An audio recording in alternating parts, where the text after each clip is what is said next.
what a week it has been. Wow. I tell you what, in between moving houses and running the daily workout, it's been busy. But all I'm seeing coming out of the UK this morning are pictures of snow. So, Leanne, have you got snow where you are? Yes, can you not tell by the fluffy jumper that I have? And I've also got thermals underneath too, Have just to you? keep What's the nice and cold. temperature? You what, sorry? What's the temperature? Where you at? Oh, it says -4 outside on my laptop, so Good grief. Good grief. And we're heading up to about 32 degrees today. How weird. oh, That's so strange as we get into summer. But Leanne, it's great to have you on the show. You've just disappeared off the screen, so I'm not sure where you've gone. Let me quickly do an introduction. So Leanne, as you can probably tell, is based in the UK. We've done some work together in the past. And Leanne's actually one of my favorite clients. Where has Leanne gone now? Because what we're here to talk about, let's just talk about the week that has been then. It's been podcast week. So this week we've looked at people who have their own podcasts. And what I did was I just went to the last couple of podcasts that I've been a guest on. And Monday we had Denise from Australia, the crafty saucer. Tuesday we had Robin Choi, the modern recruiter. Wednesday we had Richard Rosner, who got up super early from the US. It was 4 a.m. his time, the staffing shark. Yesterday, we had Marcus Edwards from Recruiting Trailblazers. And Leanne, I think I've kept the best till last. We've got oh, thank you. we've got Women in the Making, which Leanne is concerned about because she says it's a podcast for women. It's not really recruiting, but Leanne has got a massive history in recruiting. She's a recruiting guru. So Leanne, tell us a little bit about you and your history in this space. Yeah, absolutely. So I have been in recruitment for my sins for 21 years. I've had my own business, Hargreaves Recruitment, for the last 6.5 years. And it's like cliche. I fell into recruitment when I was 19 and I've stayed in the industry for half of my life. I mean, just in terms of the podcast, I have gone through a lot in the last couple of years and I've really hit rock bottom. I bounced back again, really dug deep into self-development. But there were a lot of kind of women that inspired me and it kind of forced me to take action, to speak to other women, because I really feel like having a business is quite normal to me, but there are so many women out there that are really chomping at the bit to have their own business. So I've done it for selfish reasons because I get to connect with amazing people like yourself, to learn about your journey and to understand what are the things that you know now that you can tell women that will help them take that leap of faith. So I will always be in recruitment. 2024 will see a different kind of space for my organization, Hargreaves Recruitment. I'm currently doing a business coach consultant qualification. So the podcast, the qualification, and the recruitment business all tie into 2024. And they're all like really fit together, you know, they all kind of match. It's a good mix there.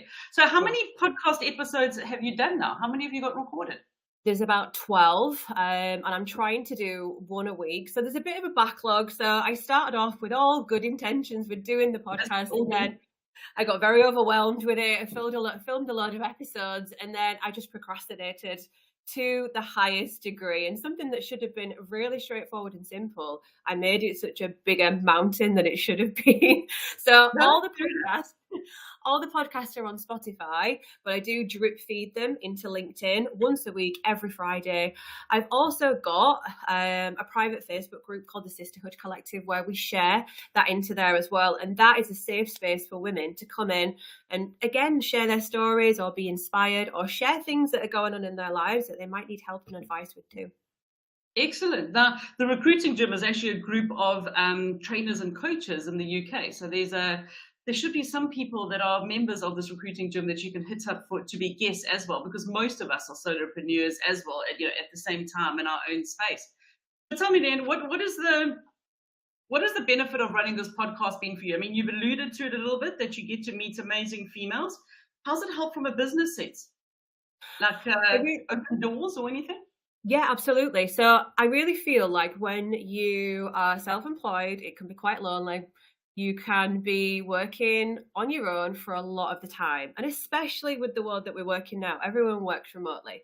So I feel it's a great way for me to be able to connect with women, connect with people that are in a similar space to me, so we can share stories and we can bounce ideas around, and we can help each other as well. And I really do feel like it has hope. It has opened a lot of doors in terms of just connecting with the wider world. And that's the beauty of being online. I can connect with people all over the world like yourself.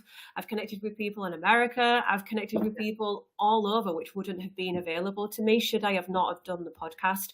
So I'm really grateful that it was a post that I put on LinkedIn a few months ago and said, I'm looking for women that want to share their story. I had over 50 people connect with me. Wow. That's how many people are sat there going, hang on a minute, I want to be able to talk about me and what's gone on. So I feel it's super aligned. Excellent. And how has it helped you from, if we look at the personal side of having a podcast, you alluded to that you've been through a bit of a journey, you've learned from other females. Has that been, did that achieve what you wanted to, bringing the right people on the show? Yeah, absolutely. So I've always said I wanted to be a coach in some way, shape or form, whether that's coaching someone in, a client in recruitment, or whether that's coaching someone that's got their own recruitment business, or someone that's completely just got their own business. So I feel like having the women on the podcast have been able to help me on my personal journey and given me really good help and advice in terms of how they've set the coaching businesses up, how they've attracted clients, how they've created their own mindset for their own mornings, and how they've really got from A to B and the things in between as well. So from a personal and a business perspective, it's helped me massively. That's awesome. That's fantastic. So as we're getting to the end of 2023, I literally cannot believe that it's the 1st of December today. Wow. It just has come around so quickly. I can't say that I'm too devastated to put 2023 behind us. It's been a hell of a busy year in my life. What are your big plans for 2024? Is the podcast going to be a priority, or is it more the coaching side? What's Leanne doing?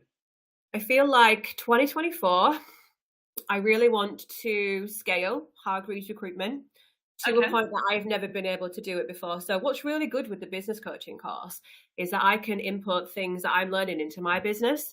But how I see it is I'm going to have someone running the organization. I'll still have a really big stake in it because I'm really keen on training and developing businesses to do their own recruitment. But I do want someone that's going to kind of take over the business and that will scale it. I want to be able to grow a coaching business. So I qualify in February, March. So after that, I'm going to be looking at growing a separate coaching business, and whether that's people in recruitment or whether that's women that are looking to create their own businesses.